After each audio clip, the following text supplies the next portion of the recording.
Hey, I just delivered my acceptance speech for the Horn Book Award for nonfiction. My book, Sunshine: How One Camp Taught Me About Life, Death, and Hope, was awarded the gold for nonfiction. Not only did it come with this fancy sticker, it came with this very fancy bowl, which I need to figure out how to polish.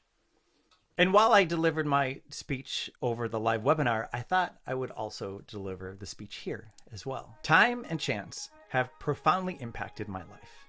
As a toddler, I was deeply fortunate to have my grandparents, Joseph and Shirley, gain legal custody of me when my mother could no longer provide adequate care. From elementary through high school, I serendipitously was placed in the classrooms of so many teachers during pivotal moments of my life. But the most significant example of time and chance affecting the trajectory from childhood to adulthood came when a high school teacher pulled my name from a hat in the spring of 1994. Community service was central to the culture at the high school I attended.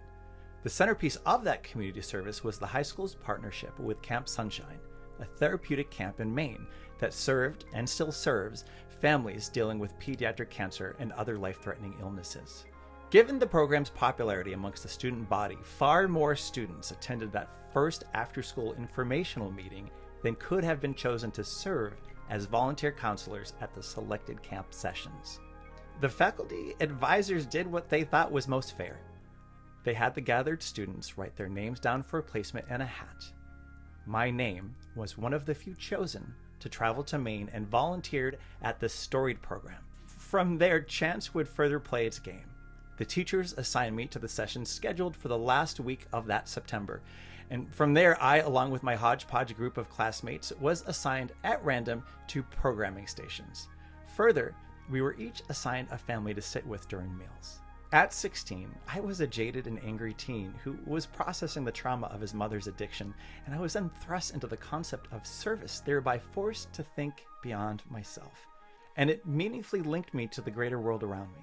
I can confidently tell you that I would not have grown to be the adult I am without this eye-opening work.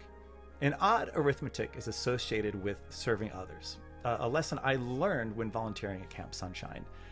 The more you give of yourself to others, the more you get out of it.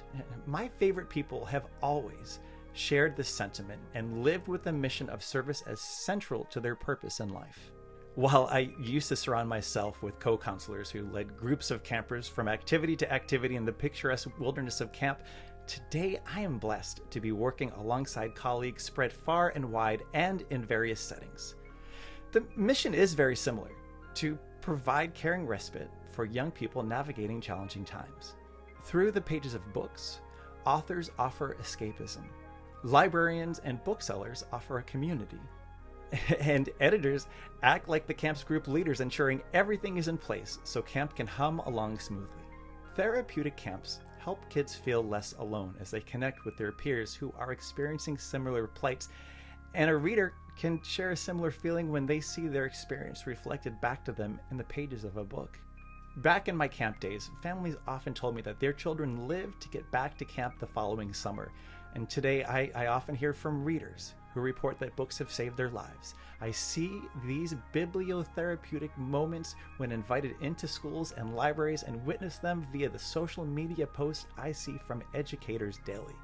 It was a gift for me to dig deep into my memories and create Sunshine: How One Camp Taught Me About Life, Death, and Hope. To write a memoir is to relive past experiences for days on end. While there are so many heavy and emotionally fraught experiences that I have relayed in this book, I also revisited so many happy moments. I got to once again spend time with Eric, Diego, and so many of the campers that I befriended at Camp Sunshine. Thank you to my editor, David Levithan, my editor, friend, and mentor, for recognizing that this story was too big to be a chapter in Hey Kiddo.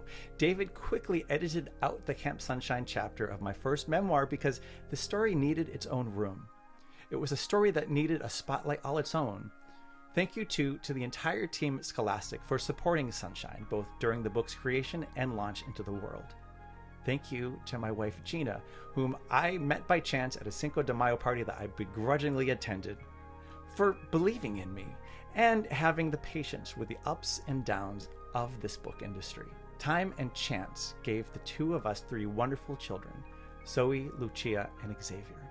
I am grateful for their understanding when my book life takes me away from our daily family life.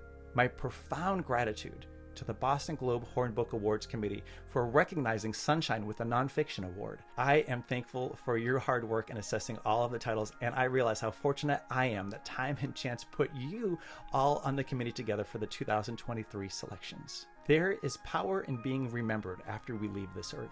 I am so thankful that I could share these camp memories through the written word and the drawn illustration. These campers I befriended all of those years ago are always in my thoughts, and I am proud to have empowered them by sharing their stories with you. Thank you to the readers who have revisited these camp moments with me, who turn the page and read about these experiences. Thank you to their educators, both in the classroom and in the library, who make my work available to them. While it shouldn't be an act of courage to place a book on the shelf, in this modern era, it is an act of courageous love. Thank you.